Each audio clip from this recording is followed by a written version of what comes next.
지난번에 우리가 바울의 영성 전반부를 했습니다. 지난주에. 그런데 일주일 지나고 나면은 기억이 몇 프로 남아 있을까요?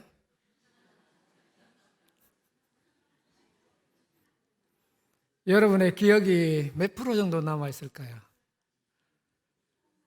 예. 그래서 지난번에 전반부 한 걸 잠깐 제가 소개를 드리고, 왜냐하면 전반부하고 후반부가 이렇게 연결이 되어 있거든요.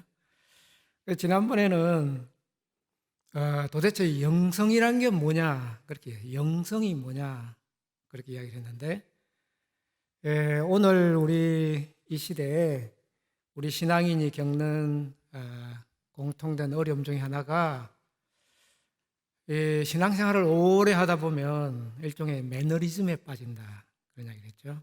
그래서 고백하는 신앙하고 살아가는 신앙하고 간격이 벌어진다. 그렇죠? 그래서 영성이란 것은 입술로 고백하는 신앙도 필요하고 머리로 이해하는 신앙도 필요한데 삶으로 살아내는 신앙. 그래서 영성이란 삶의 신앙이다. 삶의 신앙이다. 조금 어려운 말은 구현된 신앙이다. 그렇게 이제 영성을 정의를 했습니다. 근데 이제 이 영성을 우리가 함양하려면 어떻게 해야 되느냐? 뭘 해야 된다 그랬죠? 영성훈련의 시작이 뭐라고 그러셨죠? 네. 제가 이 일주일 지나니까 몇 프로가 되는지 제가 이쪽 점수가 자꾸 올라가는 것 같은데, 정말 그 시작이 성찰이라 그랬습니다. 성찰. 기억이 됩니까? 성찰. 성찰이라는 것은 자기 성찰. 우리는 자연적으로 남을 보기가 쉬워요. 그런데 자기를 보기가 어렵습니다. 그런데 영성훈련의 시작은 자기 자신을 보는 훈련으로 시작해야 됩니다. 자기 자신을 살펴야 된다. 자기 자신을 돌아봐야 된다. 점검해야 된다.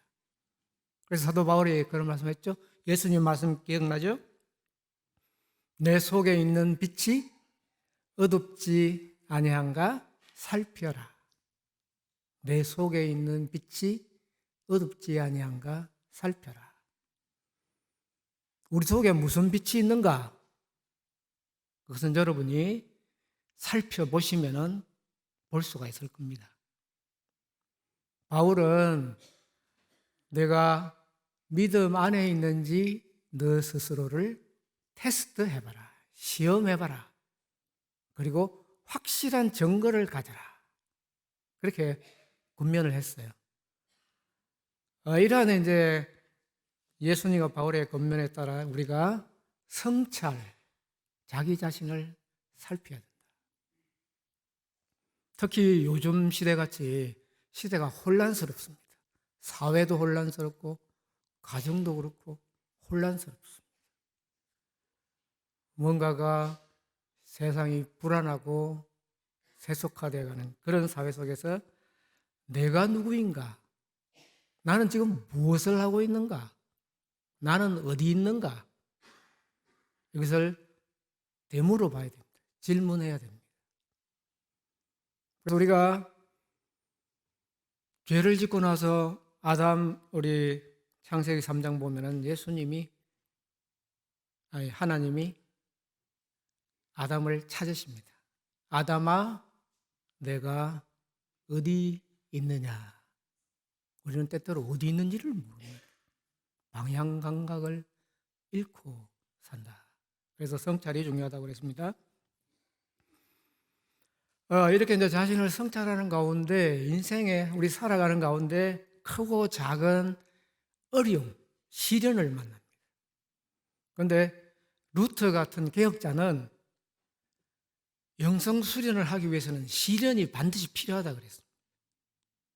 그런데 우리는 시련을 굳이 기다리지도 않아도 돼요. 우리가 살아가는 매일 삶 속에 크고 작은 어려움이 끊임없이 생기죠? 그렇죠?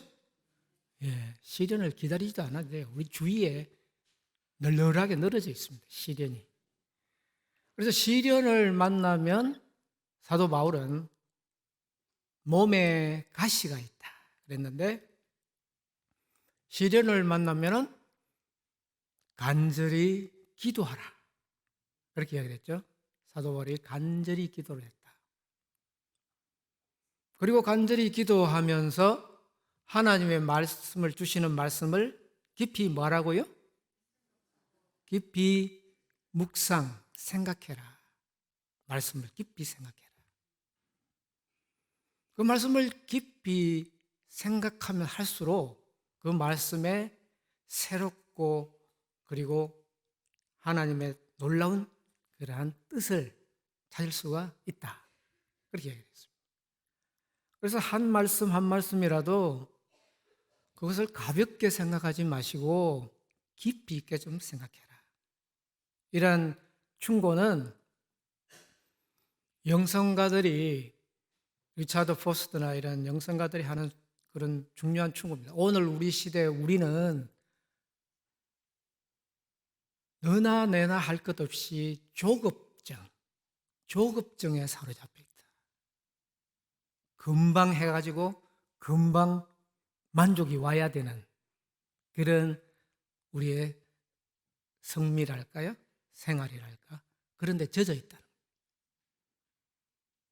그래서 좀 더 우리 삶을, 말씀을 좀 더 천천히 깊이 있게 생각해라. 이렇게 이제 우리가 어려움을 닥칠 때 지난 시간에 이런 걸 권면을 했습니다. 자, 근데 이제 그래서 지난 일부가 성찰과 약함의 영성 그랬죠? 그래서 말씀을 사도 바울이 주님이 주시는 말씀, 약할 때 강합니다. 이 말씀을 처음에는 이해할 수가 없었겠지만은 깊이 생각하는 가운데 자기가 능력이 많음으로 인해서 쉽게 교만해질 수 있는데 이 육체의 가시를 통해서 자기 자신을 겸손하게, 하나님 앞에서 겸손하게 만들고 주님을 계속 찾게 만들고, 우리가 강할 때 하나님을 찾기 쉬울까요? 약할 때 하나님을 찾기 쉬울까요? 약할 때겠죠. 강할 때는 어떻게 될까요? 내 잘난 맛에 살기 쉽죠? 네, 내 잘난 맛에 하나님이 뭐 필요한가? 그런 생각을 하기가 쉽죠. 약할 때 우리는 하나님을 찾게 됩니다. 하나님을 찾는다는 것 자체가 어떤 능력을 가지고 안 가지고를 떠나서 하나님을 가까이 모시고 하나님을 찾는다는 것 자체가 중요한 겁니다. 하나님을 가까이 모신다는 것 자체가. 그것이 우리에게 가장 큰 축복이라는 거죠. 그래서 이런 이제 약함의 영성의 이야기를 했었는데, 오늘의 제목은 성령과 회복의 영성입니다. 그래서 제가 이제 지난번 거를 이렇게 이야기를 드리면서 질문을 하나 드리겠습니다. 자, 근데 우리가 자기 자신을 성찰하는 게 쉬울까요? 자기 자신을 돌아보고 점검하고 자기 내면을 깊이 살펴보는 게 쉬울까요? 어렵죠? 네. 그리고 우리가 시련이나 어려움을 만났을 때 기도하기가 쉬울까요? 그것도 어려울 때가 많죠? 마음이 잡히지 않을 때, 기도해야 되겠다는 생각은 하지만은 기도가 잘 되지 않을 때가 많죠? 네. 더구나 말씀을 묵상하는 것, 그것도 쉽지가 않죠? 네. 자, 이렇게 성찰하고 기도하고 말씀을 묵상하는 게 중요한데 문제는 쉽지가 않다는 거예요. 쉽지가 않다는 거예요.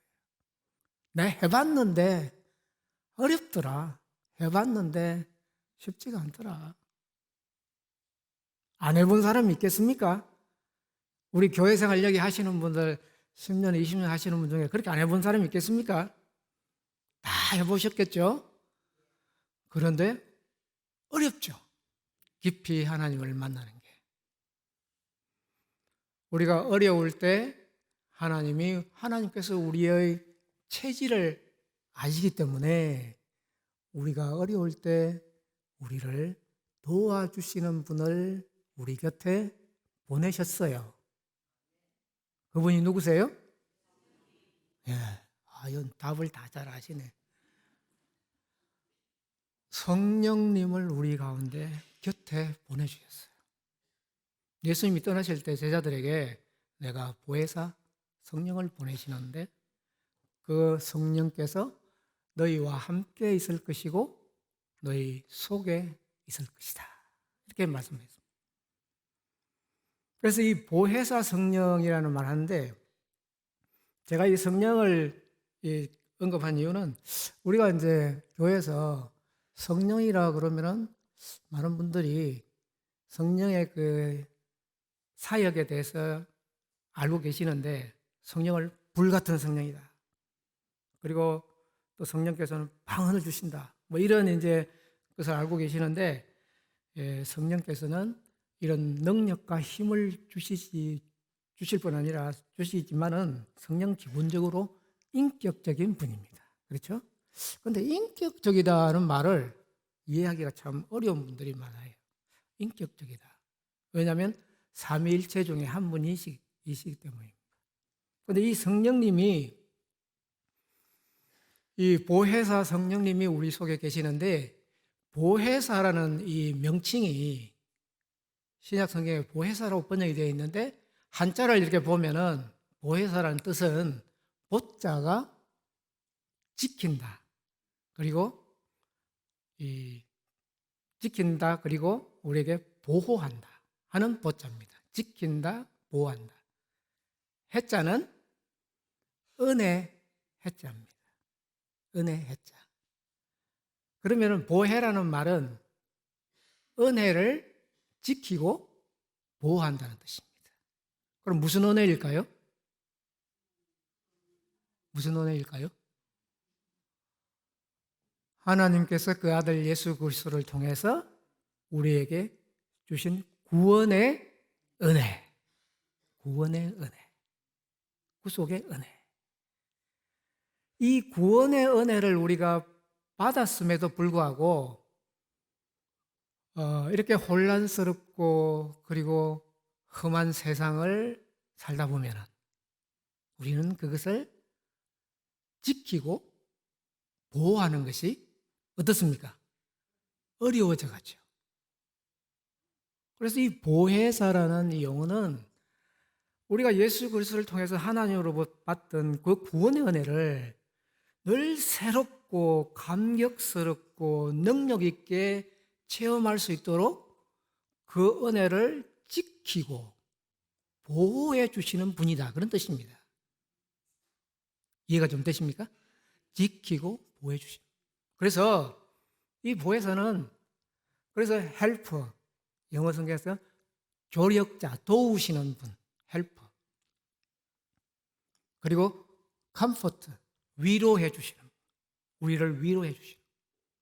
그리고 우리의 어려운 문제를 상담해 주시는 상담자라는 뜻도 되고, 그리고 이 보혜사는 우리가 세상을 살다 보면은 우리는 욥기를 읽어보면은 우리를 고소하는 사람이 있어요. 고소하는 자가 있어요. 우리를 고소하는 자가 누굴까요? 마귀 사탄이 우리를 끊임없이 고소를 합니다.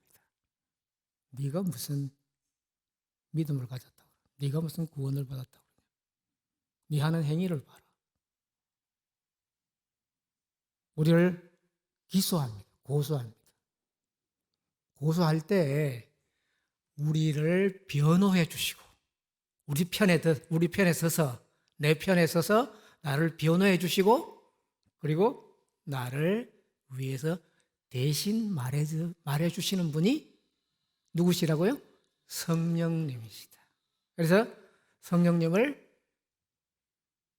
변호자 또는 대언자 대신 말해준다는 뜻으로 우리가 성령님이 하시는 일이 굉장히 많죠.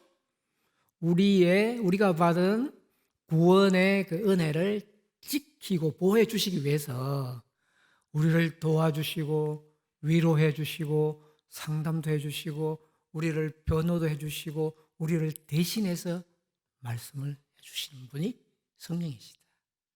그래서 사도 바울은 이 성령이 우리 안에 계신다. 예수께서 말씀하신 대로 성령을 내가 보내줄 것이다. 이렇게 말씀하셨는데 그래서 사도 바울은 고린도 교인들한테 성령이 너희 안에 계신 것을 알지 못하느냐 이렇게 질문해요. 성령이 너희 안에 계시는 것을 알지 못하느냐. 성령이 우리 안에 계시기 때문에 우리가 뭡니까? 성전이다. 그렇게 말씀 들어보셨죠? 우리가 성령께서 지성소에 성령이 계셨기 하나님이 계셨기 때문에 성전인 것처럼 성령이 우리 안에 계시기 때문에 내주. 그래서 이것을 내 안에 계신다. 내주라고 해요. 성령께서 내 안에 계시기 때문에 내가 성전이다. 이렇게. 그런데 우리가 이제 이런 성령께서 내 안에 계시는지 안 계시는지는 이걸 갖다가 우리가 어떤 때는 잘 알지를 못해요. 그래서 사도 바울이 이 성령께서 너 안에 계시는 것을 어떻게 알 수 있는가? 성령께서 내주하는 인식할 수 있는 지표로서 하신 말씀이 여러 가지가 있는데 그 중에 두 가지를 제가 여기 한번 띄워보겠습니다. 예, 한번 고린도전서 그 말씀은 12장 3절 한번 띄워보실래요? 예. 우리 같이 한번 읽어볼까요? 그러므로 내가 너에게 알리노니 하나님의 영어로 말하는 자는 누구든지 예수를 저주할 자라 하지 아니하고 또 성령으로 아니하고는 누구든지 예수를 주시라 할 수 없느니라. 예. 그러니까 우리가 예수님을 주님이다 이렇게 부르게 하시는 분이 누구시라고요? 성령이시다. 그래서 여러분의 여러분의 마음속에 예수님이 정말 우리의 주님이시다, 구세주시다 하는 이 고백이 있을 때 그것은 나의 깨달음이 아니고 누가 주시는 거라고요? 성령께서 주시는 것이다. 성령께서 내주하시는 증거다. 성령께서 내주하시는 증거다. 그게요, 요즘은 예수님을 주님이라고 쉽게 부를 수 있지만 사도 바울이 이 글을 쓸 때는 예수님을 주님이라고 부르면은 목숨을 내놔야 할 그런 상황이었어요. 그런 상황 속에서도 예수님을 십자가에 달려서 저주받았다고 하는 예수님을 주님이라고 부른다는 건 그거는 우리 머리로는 불가능한 일이죠. 황제가 주님이죠. 황제. 권력과 모든 것을 가지고 있는 황제가 주님이죠. 그런 세상에서 십자가에 달린 예수님을 주님이라고 부르는 것은 우리 머리 가지고는 고백할 수 없는 겁니다. 그래서 그것이 바로 성령께서 하시는 것이다. 그렇게 이야기를 했고요. 그 다음에 또 하나의 그 말씀이 있는데 한번 로마서 8장 15절 한번 같이 한번 읽어볼까요? 로마서 8장 15절 같이 한번 읽어볼까요? 시작.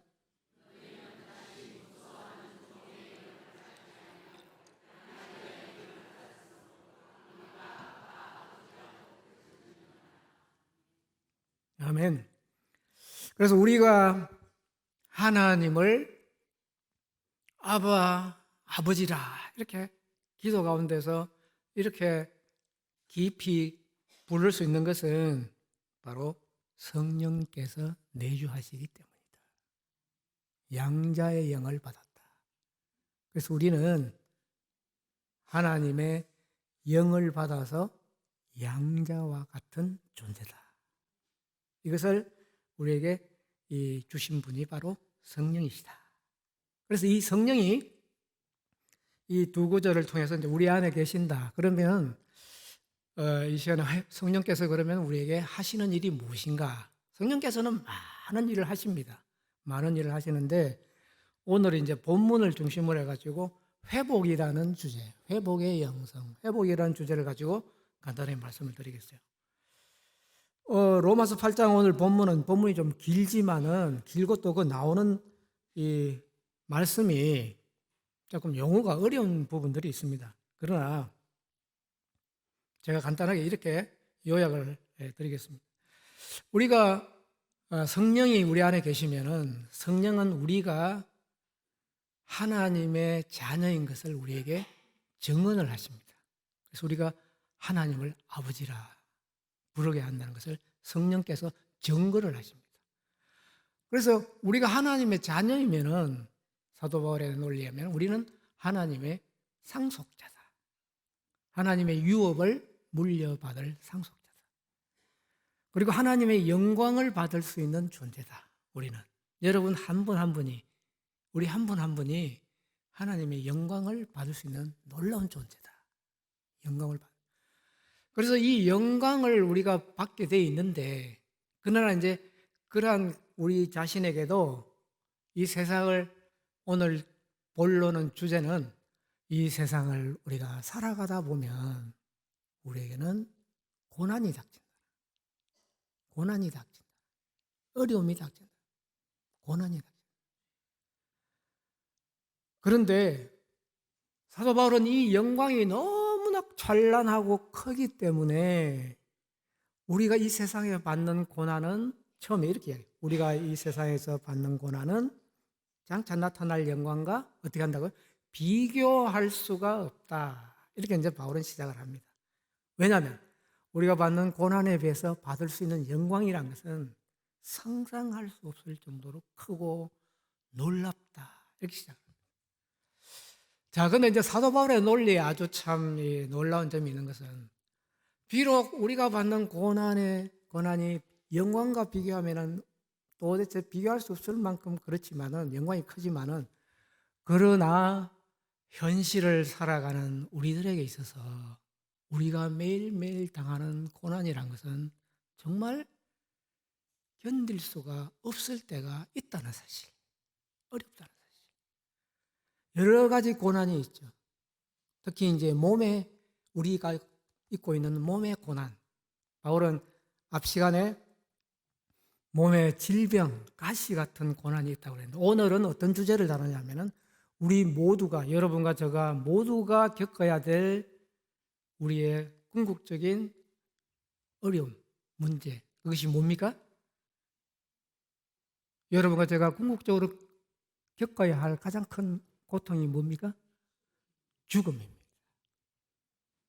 죽음. 오늘 바울은 여러분과 제가 겪어야 될 우리는 기억하기도 싫고 말하기도 싫고 생각하기도 싫은 주제가 죽음이라는 주제입니다. 그러나 우리가 그 죽음을 멀리 한다고 해서 죽음이 멀어지는 것이 결코 아닙니다. 죽음은 항상 우리 가까이 있습니다. 그래서 어떤 시인이 말하듯이 우리가 살아가는 것 같지만은 우리가 살면서 사실은 죽어가고 그리고 우리는 죽어가면서 우리는 살아갑니다. 이렇게 이야기했어요. 우리는 살면서 죽어가고 그리고 죽어가면서 우리는 하루하루를 살아가고 있습니다. 죽음은 우리 곁에 있습니다. 여러분과 저의 속에 있습니다. 멀리할 수도 없고 피할 수도 없습니다. 그래서 이 죽음을 생각할 때 우리는 어떤 느낌이 들까요? 죽음을 생각하면 사람마다 많이 다르겠죠? 일반적으로 죽음을 생각하면 사람들은 몸에 힘이 쫙 빠지고 내가 이렇게 아웅다웅 살아서 뭐하느냐 허무한 느낌이 듭니다. 그렇죠? 허무합니다.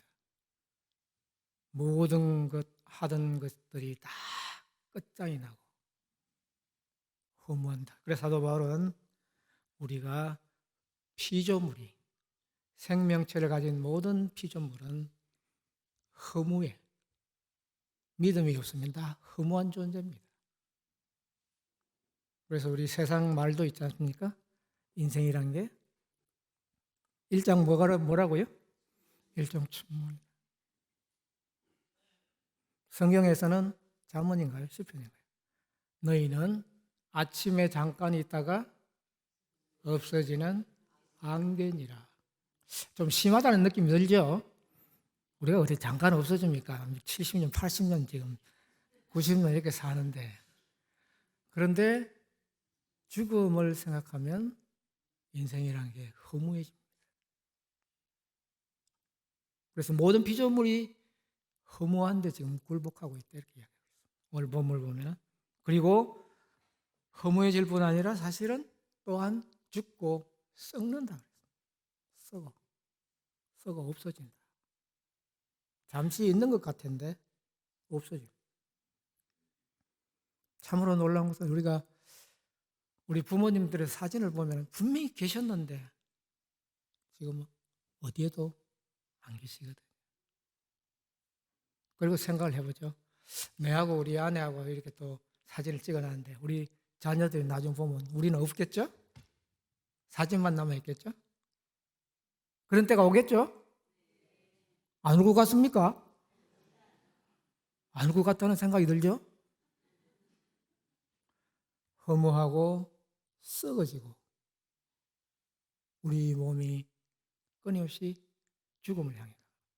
그래서 우리는 이 죽음, 썩어질 것, 허무한데 골 이렇게 겪고 있으면서 모든 피조물이 고통을 당하고 있는데, 자, 이제 문제는 23절에 보면은 우리 믿는 사람, 성령의 내주함을 받는, 우리 성령의 열매를 받는 우리들은 좀 달라야 될 것이 아니냐.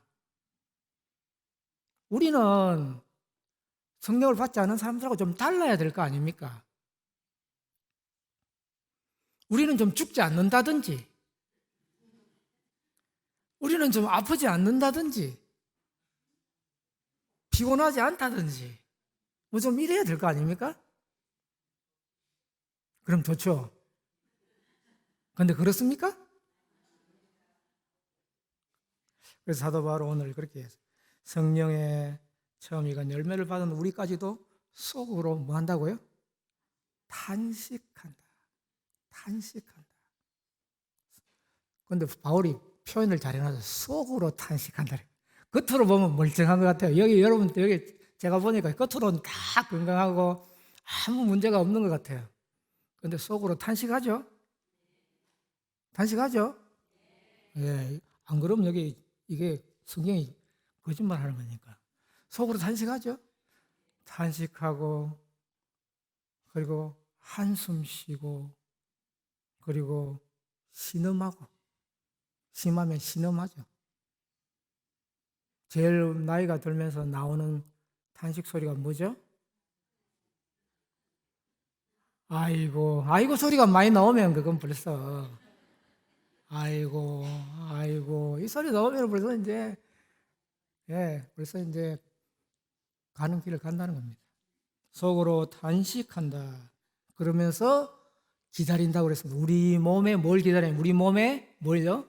속량을 기다린다 그래서 우리 몸의 속량. 몸의 속량이라는 게 뭔가? 이게 말이 좀 어렵죠. 몸의 속량. 그래서 다른 번역은 몸의 구원 또는 몸의 회복. 우리 몸이 정말 원래 하나님이 만드신 것처럼 그렇게 회복되는 것을 간절히 기다린다고 그랬어요. 간절히 기다린다. 그런 속량을 기다리는데 그래서 바울은 여기서 우리 신앙에서 중요한 것을 소망이라고 그랬습니다. 간절히 우리가 처음 하나님이 창조하실 때 그 몸으로 우리가 거듭 새로워지는 그것을 기다린다고 그랬습니다. 그래서 이 몸의 속량, 우리 몸이 새롭게 된다. 그런데 저도 이 설교를 하면서 몸의 생량, 여러분과 제 몸이 회춘이 될까요? 아니면 정말 새로워질까요? 몸의 속량이라는 이 말이 정말 어렵거든요. 그래서 바울은 다른 구절을 보니까 이 몸의 속량을 좀 더 쉽게 이렇게 설명을 해놨어요.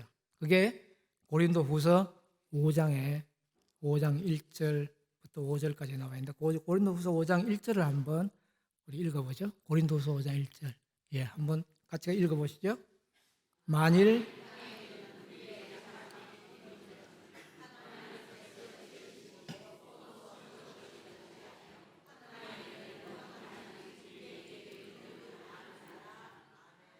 예. 만일 땅에 있는 우리의 장막집, 지금 여러분과 제가 입고 있는 이 몸이 사도 바울은 비유로 장막집이라 그랬어요. 장막이 뭐냐? 사도 바울이 아마 이 비유를 한 이유는 바울은 뭐냐면은 직업이 뭐였습니까? 장막 제조공이었어요. 장막 제조공. 장막을 쉽게 말하면 텐트입니다. 텐트. 그래서 자비량 선교를 텐트 메이킹 미션이라고 하는데 장막이 쉽게 말하면 텐트입니다. 우리 몸이 뭐 같다고요? 텐트로 만든 집 같다. 바울의 비유가. 우리 몸이 만약에 단단한 나무라든지 또는 더 단단한 돌이라든지 또는 강철로 우리 몸을 만들었으면 얼마나 몸이 실하고 든든하겠어요. 그렇죠? 바울이 볼 때 우리 몸은 텐트 같다. 텐트 집과 같다. 장막으로 만든 집 같다. 그래도 이 장막집이에요. 텐트는 그래도 텐트를 처음 만들었을 때는 텐트가 그래도 실하죠. 그죠? 좀 실하고 아주 색깔도 있고 좀 좋죠? 텐트가 처음 있을 때는 텐트도 치고 좋죠? 그런데 텐트가 오래되면 어떻게 될까요? 빛도 바래고 모양도 없어지고 약해가지고 바람만 조금 불어도 흔들흔들하고 비가 오면 비가 새고 여기가 아프고 저기가 아프고 눈이 아픈가 했더니 또 다리가 허리가 아프고 안 아픈 데가 없죠. 텐트가 오래되면 장막집이라고 텐트 같다 그랬어요. 젊었을 때는 그래도 우리 텐트가 힘이 있어가지고 좋았죠. 그래도 캠핑도 하고 좋죠. 그런데 아무리 젊어도 막 운동도 세게 하고 일도 세게 하고 막 공부도 너무 세게 하면 어떻게 됩니까? 피곤하고 지치고 그렇죠? 예. 나이 들면 더 그렇습니다. 그래서 사도 바울은 이 텐트 같이 오래된 몸을 뭘로 마치 이 몸을 이렇게 지고 다니는 게 무거운 짐을 지는 것 같다 그랬어요. 짐을 지고 가면서 우리 사는 모습이 탄식을 하면서 이 몸을 지고 다니는 거예요. 무겁다고 하면서. 무겁죠, 몸이. 우리말에 있잖아요. 몸이 무거우면 뭐라 그래요? 몸이 천근, 만근 같다. 그리고 내 몸이 무거우니까 등에 붙은 메뚜기도 뭐가 된다고요? 짐 된다. 등에 붙은 메뚜기도 짐 돼요, 이제. 내 몸이 천근 만근이니까. 그렇죠?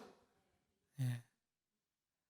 이 몸을 보고 우리는 짐진 것처럼 탄식하면서 사는 거예요, 사실. 때로는 한숨 쉬고 신음하면서 사는 거예요. 그런데 믿음이 없는 사람은 그것으로서 끝인데 우리에게는 하나님께서 오늘 본문 있죠? 만일 땅에 있는 이 장막집이 무너지면 하늘에 있는 하나님이 지으신 영원한 집이 우리에게 있는 줄 안다. 아멘. 이것보다 좋은 게 없어요. 그래서 사도 바울이 하나님이 주실 그 영광의 우리 몸, 영광의 집을 생각하면은 이 지금 받는 고난은 비교할 것이 없다. 우리가 지금 무거운 몸을 쥐고 살면서 한숨을 쉬고 탄식을 하고 신음을 하면서 지금 살고 있지만은 사도 바울은 소망을 잃어버리지 마라. 하나님이 우리에게 아픔도 없고 슬픔도 없고 사망이 없는 새로운 몸을 주실 것이다. 새로운 몸을 주실 것이다. 이것이 우리에게 하나님이 주시는 놀라운 소망이에요. 그래서 이 소망을 우리에게 주셨는데 혹한 바울은, 이 바울이 참 섬세해요. 우리가 이런 놀라운 소망을 주셨는데도 혹한 사람들은 믿지 못할 것이다. 아마 여기 와서 여러분들이 지금 설교하고 막 여럿이 있으니까 아멘 가죠. 집에 가서 혼자 있어봐. 몸은 무슨 몸, 하늘에 무슨 몸이 있다고 가는. 웃는 거 보니까 그거 가실 것 같은데. 그 가죠? 아니요? 예, 그것만 좋은 거죠. 탄식하면서 신음하면서 있는 몸을 보고 우리는 하늘에 하나님이 손으로 짓지 아니한 영원한 몸이 있는 것을 아느니라. 그런데 놀라운 것은 그걸 사도 바울은 하나님은 우리를 너무 잘 아시거든요. 하나님은 여러분과 저를 우리보다 더 잘 아세요. 우리가 못 믿을 것 같아서 보증을 딱 썼어요. 보증. 내가 확실하게 보증을 서겠다. 하늘에 영원한 몸이 있는 것에 대해서 보증을 쓰겠다. 그 보증을 쓴다고 그랬어요. 그게 고린도서 5장 5절입니다. 5장 5절 같은 목소리 한번 크게 읽어보시고 이것을 암송하면 정말 좋을 것 같아요. 한번 읽어보세요. 곧 이것을 우리에게 이루게 하시고 보증으로 성령을 우리에게 주시니는 하나님이시니라. 아멘. 하나님이 우리가 못 믿어 할 걸 아시고 보증까지 쓴대요. 사인하고 도장 찍고 보증을 쓴대요. 그 보증이 뭐라고요? 누구시라고요? 성령이시다. 여러분이 예수님을 주님이라고 부르고 그리고 하나님을 아버지라고 부를 수 있게 하시는 분은 성령이신데 그 성령은 바로 우리 이 썩을 몸, 탄식할 몸이 변해서 새로운 몸으로 그리고 영생의 몸으로 살아날 것을 보증하시는 분입니다. 보증인, 개런티, 보증하시는 분. 그래서 다른 것은 못 믿더라도 여러분이 성령님은 믿고 성령님의 보증을 믿고 이 놀라운 몸의 새로운 몸의 부활과 그리고 영생을 여러분의 것으로 취하시는 축복이 함께 하시기를 기원합니다.